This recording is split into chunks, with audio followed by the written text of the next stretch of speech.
আপনারা দেখছেন ANP news, সত্যের সাথে সত্যের পথে। আর আমি আপনাদের সাথে রয়েছি এসকে রহমান। এই মুহূর্তের সবথেকে গুরুত্বপূর্ণ খবর, দফায় দফায় বৃষ্টি ও ডিবিসি জল ছাড়ায় উদয়নারায়ণপুরে প্লাবনের আশঙ্কা দেখা দিয়েছে।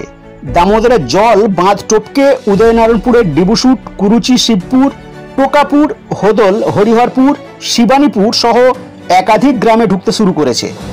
ডিবুসুট রাস্তার উপর দিয়ে বইছে জল। চাষের জমি জলের তলায় চলে যাওয়ার আশঙ্কা। পুজোর মুখেই বন্যায় আতঙ্কে ভুগছেন গ্রামবাসীরা। এলাকায় পৌঁছেছে এনডিআরএফ এর টিম। ত্রাণ শিবিরে যাওয়ার জন্য প্রশাসনের তরফ থেকে মাইকিং প্রচার করা হচ্ছে। আজও দুর্গাপুর ব্যারেজ থেকে জল ছাড়া হয়েছে। সকাল 8টায় 1,01,750 কিউসেক, সকাল 9টায় জল ছাড়ার পরিমাণ কমে হয় 99,350 কিউসেক। ফলে জলের কবলে গাছপালা থেকে শুরু করে বেশ কিছু কাঁচা বাড়ি ভেঙে পড়ে এবং চাষের জমি ব্যাপক ক্ষয়ক্ষতি হয়। প্রশাসনিকভাবে ক্ষতিগ্রস্ত গ্রামবাসীদের জন্য মজুত করা হয় বেশ কিছু শুকনো খাবার, শিশু খাদ্য, পানীয় জলের পাউচ, আপৎকালীন ওষুধ ও গবাদির জন্য খাবারের সুব্যবস্থা।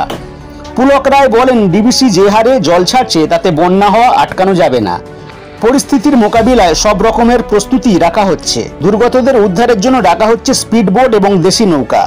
রাজ্য জাতীয় বিপর্যয় মোকাবিলার দলও আসছে বলে জেলা প্রশাসনের সূত্রের খবর। উদয়নারায়ণপুরের 11টির মধ্যে 9টি পঞ্চায়েত বন্যার কবলে পড়তে পারে বলে আশঙ্কা করছেন জেলা প্রশাসন। প্রায় 50টি ত্রাণ শিবির খোলার পরিকল্পনা করা হয়েছে বলে সূত্রের খবর। অন্যদিকে আমতা 2 নম্বর ব্লকের 14টি পঞ্চায়েতের মধ্যে বেশিরভাগই বন্যার কবলে পড়তে পারে বলে প্রশাসনের আশঙ্কা। এখানেও পর্যাপ্ত পরিমাণে ত্রাণ শিবির খোলা হচ্ছে বলে কর্তারা জানিয়েছেন।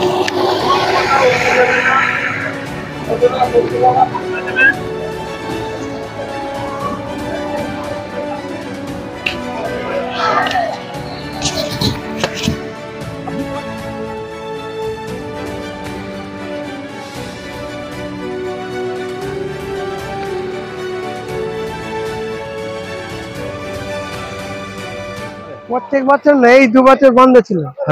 এবছরই জলটা বেশি হলো। তার আগে একবার হয়েছিল তে কম, এবারে সব থেকে বেশি। তার আগে 2 বছর আগের 2 বছরে জলটা কমই ছিল। তার মানে প্রথম কত বছর আগে থেকে শুরু হয়েছে, মানে প্রথম থেকে শুরু শুরু যেটা এটা মানে এই কি ও ক বছর আগে একবার হয়েছিল, এই একবার হলো, এই 2বারটা বড্ড বেশি হলো। বাকিটা এই বারোমাসি হয়, কিন্তু এই 2 বছর কম ছিল, এই আগের বছর হয়নি। এবারে সব থেকে বেশি। এইরকম অবস্থায় কত বছর আগে হয়েছিল? হ্যাঁ, কত বছর? 78 হয়েছিল। 78 এর পরে এই প্রথম এইরকম এই আবার এলো এই জলটা। মেন কি কারণে এটা হয়েছে মনে হচ্ছে আপনার?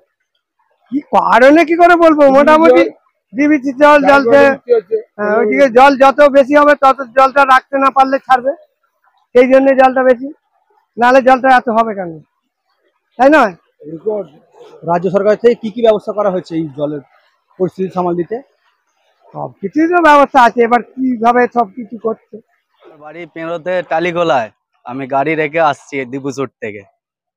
মানে আপনাদের ওখানে অবস্থা কি? আমি লরি চালাই। ওখানের অবস্থা বলতে, গাড়িটা আমার মাঠে ছিল, গ্যারেজে কাজ হচ্ছিল, গাড়িটা একটু তুলে রেখে এলাম পিছেতে। তো এটা কি প্রত্যেক বছরই এরকম অবস্থা হয়? প্রত্যেক বছর তো প্রায় সময় হচ্ছে। তো স্থায়ী কিছু সমাধান পাচ্ছেন না আপনারা, যে এরকম অবস্থাতে যেন না পড়তে হয়?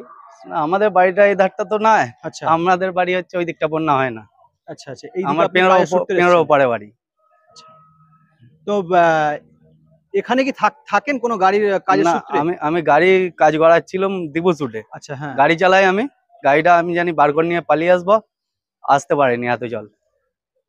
আচ্ছা, তো এখন ওই গ্রামে যে লোকগুলো রয়েছে তারা এখন কোথায় আশ্রয় নিয়েছে আপনি জানেন? আমি ঠিক জানি না, আমি মেন রোড দিয়েই আসছি হেঁটে হেঁটে। আচ্ছা আচ্ছা।